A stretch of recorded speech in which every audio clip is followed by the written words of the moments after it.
नमस्कार साथियों, मैं हूं संदीप रंजन। आप देख रहे हैं भारत न्यूज 7 चैनल। लगातार मीरापुर क्षेत्र में प्रत्याशी मैदान में उतरे हुए हैं। वहीं अब चंद घंटे ही रह गए हैं प्रचार के। हमारे साथ हैं बहुजन समाज पार्टी के प्रत्याशी शाह नजर जी। इनसे बात करेंगे क्या है इनका माहौल, किस तरह ये चुनाव जीतने जा रहे हैं, क्या रणनीति बनाई हुई है, क्या रणनीति है जी चुनाव जी। देखिए, चुनाव जैसे जैसे नजदीक आता जा रहा है जी, हमारा समीकरण जो है मजबूत दिखाई दे रहा है। और जैसे जैसे चुनाव नजदीक बढ़ रहा है, 20 तारीख के, ऐसी ऐसे इनकी हवा गोल होती जा रही है। इनके जो है हवा भरे खीर जो लोगों में जो जोश जोश खरोश था वो सब कुछ ठंडा हो चुका है। कल रैली हुई ककरौली में, अखिलेश जी का आने का प्रोग्राम था, वहां ठंडा हो गया। उसके बाद बीजेपी वाले थे बेचारे, जितने भी चाहे रुका तो शोर मचाना था मचा लिया, सब कुछ ठंडा हो गया। अब जो चुनाव होना वो चुनाव की तरीके से चुनाव होगा, ना किसी धर्म के नाम पे होनेगा, ना किसी हिंदू मुस्लिम के झगड़े पे होनेगा, और ना किसी जो है जात बिरादरी पे होनेगा। अच्छा, क्या समीकरण मान के चल रहे हैं अपनी जीत का? समीकरण जो पूरे हिंदुस्तान का समीकरण है, जिसपे कांग्रेस ने राज कराया है, 4 बार बहन जी मुख्यमंत्री बनी है, वही समीकरण कामयाब होगा। दलित प्लस मुस्लिम, बाकी जो अन्य पिछड़ा हमारी पार्टी की विचारधाराओं से खुश है वे लोग हमारे साथ जुड़े हुए हैं। और इंशाल्लाह 100% ये समीकरण जो है हर विधानसभा पे जो है काम कर रहा है, हर विधानसभा पे जो है मजबूत पकड़ में बनता जा रहा है। अच्छा, लगातार आप क्षेत्र में भी घूम रहे हैं, काफी समय से 3-4 महीने हो गया है, तो यहाँ पे लगातार आपको क्या समस्या देखने को मिली जो किसी भी ने भी दूर नहीं कर पाया? सबसे बड़ी समस्या ये है कि हर गांव में हर नेता ने, दोनों पार्टियों ने एक एक दो दो एजेंट अपना छोड़ रखा, और वो वहां की पूरी खबर रखता है किस में झगड़ा हो रहा, किस में क्या हो रहा।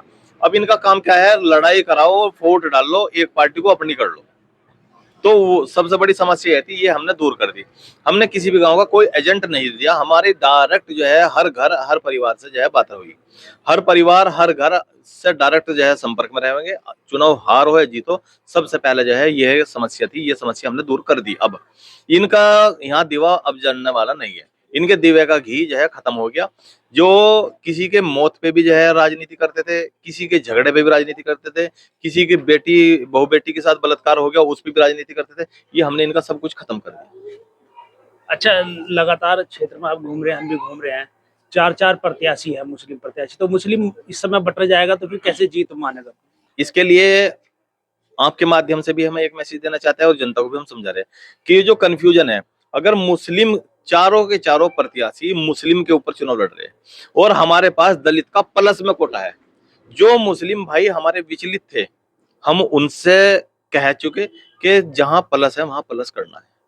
क्योंकि डायरेक्ट आमने सामने की लड़ाई भी अगर जो है ये कादिर राणा जी और मिथिलेश पाल जी लड़े, तो जब भी जो है कादिर राणा चुनाव नहीं जीतता, क्योंकि समाजवादी से आज तक यहाँ मुस्लिम विधायक बना ही नहीं है। तो इंशाल्लाह 100% उम्मीद ये है कि जो समीकरण है वो कामयाब हो जाएगा हमारा।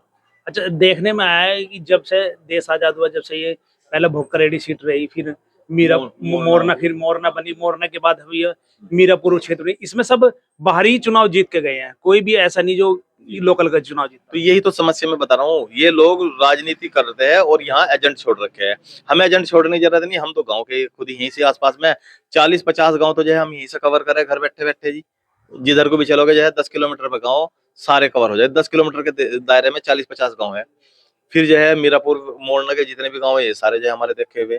हमें किसी के एजेंट की जरूरत नहीं है, और ये जो इनका पहले से जो फंडा था ये खत्म हो गया। अच्छा, योगी जी एक नारा देके गए हैं, बटोगे तो कटोगे। उस नारे को हम तो इस तरफ लेते हैं कि जी देखो, दलित प्लस मुस्लिम का जो समीकरण है यही समीकरण पहला कामयाब था, यही समीकरण अब कामयाब होगा। इसमें अगर बटेगे तो फिर ये काटेंगे, हम तो सीधी बात करें। अच्छा, अब चंद घंटे रह गए हैं चुनाव के भी और आपके प्रचार के भी, तो कहाँ कहाँ तक आप पहुंचे, किन किन लोगों में पहुंचे, क्या रुझान है लोगों का? हमने कोई गांव नहीं छोड़ा, कोई परिवार नहीं छोड़ा जिससे हम ना मिले हो। हम सब परिवार में हर घर चले गए, कोई घर पे ना मिला हो एक अलग बात है, लेकिन हम हर घर हर परिवार जा चुके, और इंशाल्लाह 100% उसका जाने का हमें फल मिलेगा जी।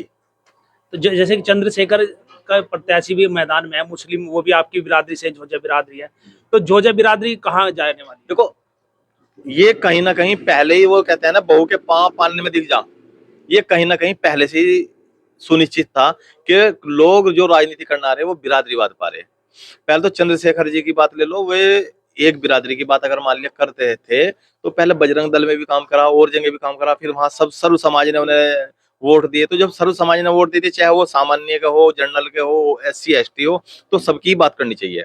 फिर उनके प्रत्याशी की बात ले लो, उनके प्रत्याशी ने अपने गांव में अपने घर पे अपने खर्चे पे मीटिंग बुलाई। किसकी मीटिंग बुलाई? जौन सी बिरादरी से, जौन से कबीले से वो ताल्लुक रखते थे, झोझा बिरादरी से।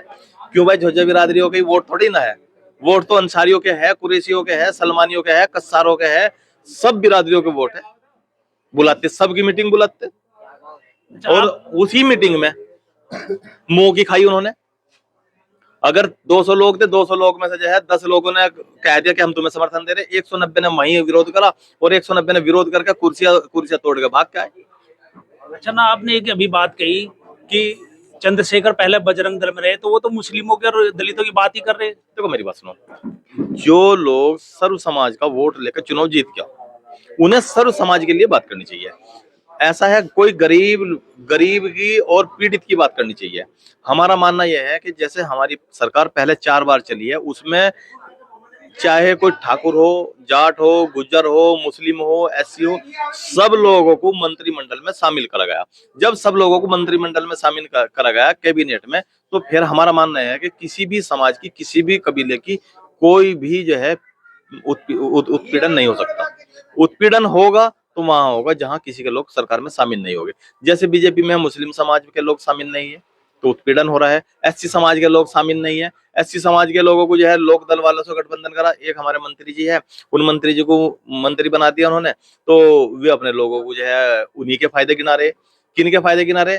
जो लोग मंदिर में, अभी झांसी में हुआ है केस, झांसी में या वाराणसी में, कहा एक वीडियो देखी मैंने, नंगे करके मंदिर में पूजा करने के लिए गए, तो वहां नंगे करके उनको पीट रहे। तो वे लोग अपने लोगों को बीजेपी के फायदे गिना रहे। उन्हें जब उस सरकार में है तो उन्हें ठाके सीधी सी बात है, यो कह दो कि भाई ऐसा है, हमारे लोगों का उत्पीड़न नहीं होना चाहिए।